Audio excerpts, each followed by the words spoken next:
How's it going, everyone? Keegs here, and I just finished the final season of Lucifer, and I wanted to talk about it because I really enjoyed this series all the way through a lot. Now, this series is about Lucifer, aka the devil, and he comes to Earth to mostly party, but also kind of clear his name of being the bad guy for, all stories and everything, because he's not such a bad guy, he's mostly just misunderstood. He ends up befriending a cop named Chloe Decker, and this cop is really interesting because every time he's around her, his abilities seem to falter, and he's gotta figure out what's happening, and he's also very intrigued by this woman and just thinks that she's kind of a fun time. And they do a lot of crime solving, so it's mostly a buddy cop story, and the crime that they're usually solving also kind of mirrors Lucifer's own personal problems, usually in the divine realm. Throughout the series, Lucifer is constantly evolving as a character and growing as a person, and they tend to build on that really well, I think.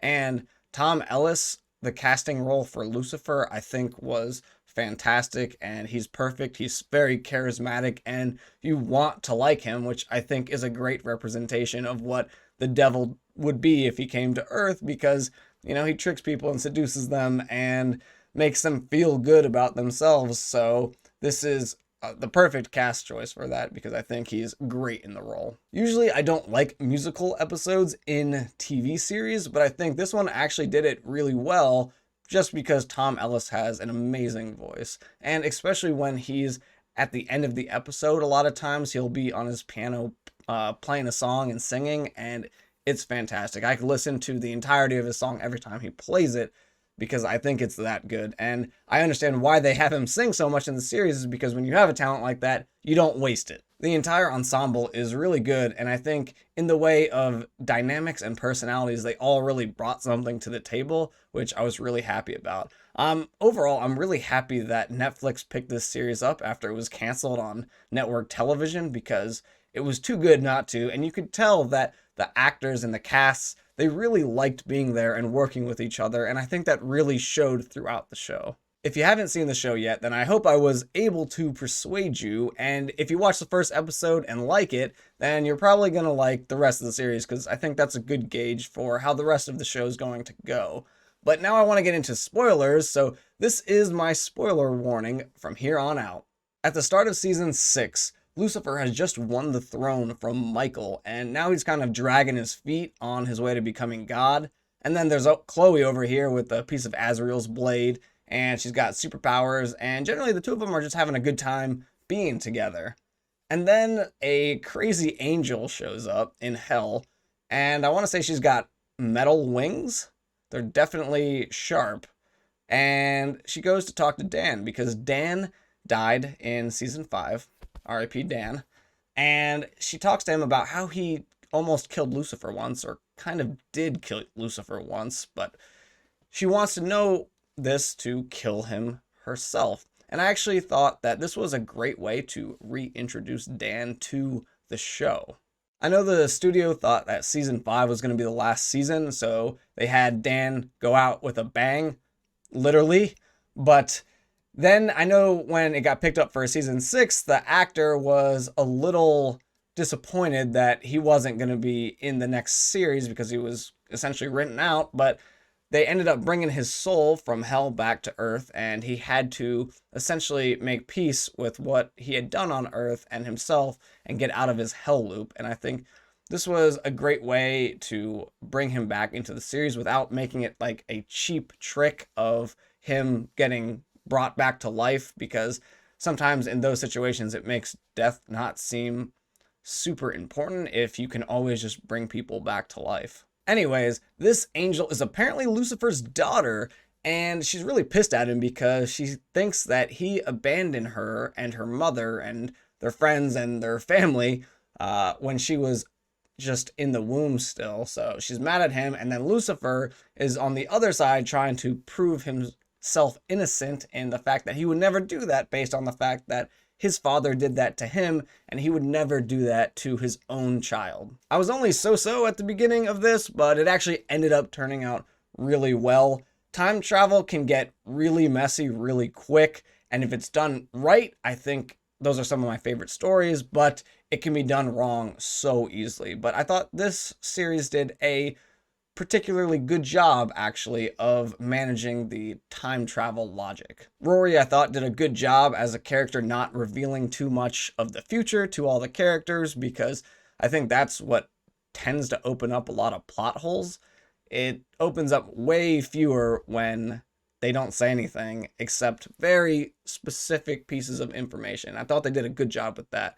And I definitely wasn't expecting a time travel arc, but it made sense, and I think it does make more sense than Lucifer having knocked up someone else previously, even though that kind of would have been a little funny as well. But angels can't procreate, I guess, unless it's with someone they really want to, or they're feeling mortal. I don't know. But it ended up being really well. I'm glad Chloe was the mother. But because Detective Decker is no longer a cop, not a detective anymore, there weren't a lot of crime-solving episodes actually in this season for the final season.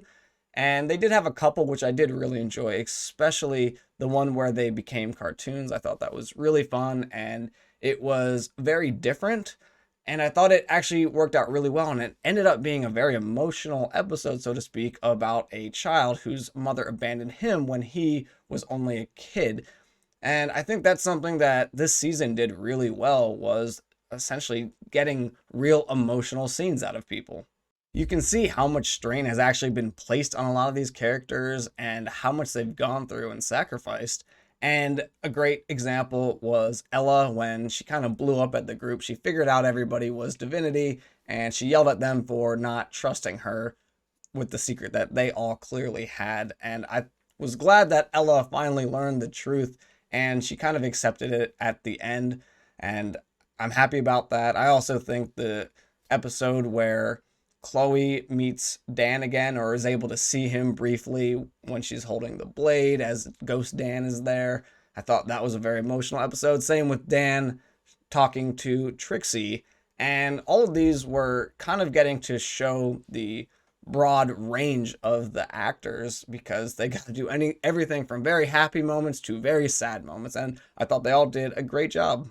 You also had the scene where Lucifer said goodbye to Maze, who has been his right hand for essentially all of eternity, which was pretty sad to see. And same with Rory talking to her mother, saying, how could you have kept this secret this whole time when she's dying in the bed? You know, and it must have been so hard and stuff. And I thought that emotional range was really good. And it honestly felt like the actors or cast members sometimes saying goodbye to people they've worked with for the last 6 years, and it had that kind of emotional weight behind it, I thought.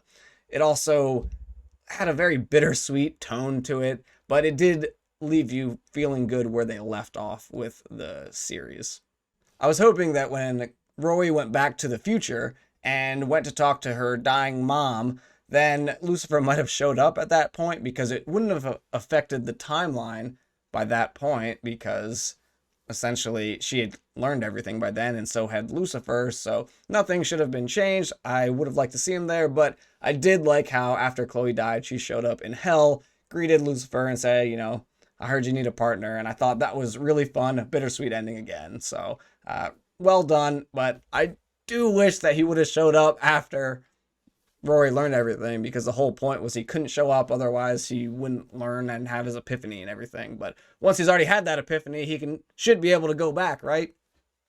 I know that Lucifer also wasn't able to show himself to Rory, but I really, you don't know this for sure, but Lucifer could have showed up and said hi to Chloe every once in a while and maybe watched Rory from afar. He didn't need to be by himself the whole time, right? Because really Rory just has to think he abandoned her. He didn't actually have to abandon her.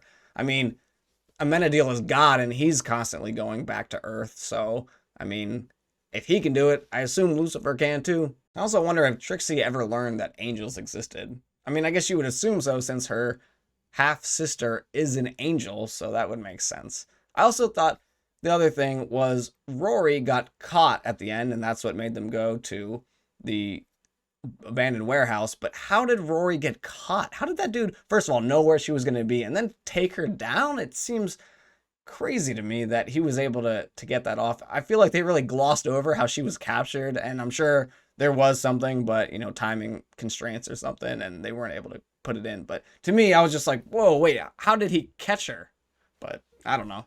One of my favorite scenes was definitely Lucifer's Christmas party that he was throwing for his daughter, trying to make up for lost time. And I thought that was great. He did a little song at the end, which was fun. And it really showed he was trying to do everything he could think of to make amends with his daughter. And I thought that was good to see. I also thought at the end, Amenadiel's son did have wings. And I really am kind of interested in seeing a future version of Charlie as well now, because I think that would be kind of fun. We saw, obviously, future Rory, but we never got to see future Charlie. There was only one episode that I didn't absolutely love, and that was Maze's wedding, because it felt a little strong on the hate for men. And I'm all for strong female characters, but I don't think it should have to be at the expense of men. They can both be great in their own ways. Other than that, though, I really love this series in its entirety, and there's not really anything I would have changed about the ending. But let me know, did you love this final season of Lucifer, or did you not like it? Did you like the series all the way through? But I'm Keegs, and I hope to catch you all in my next video.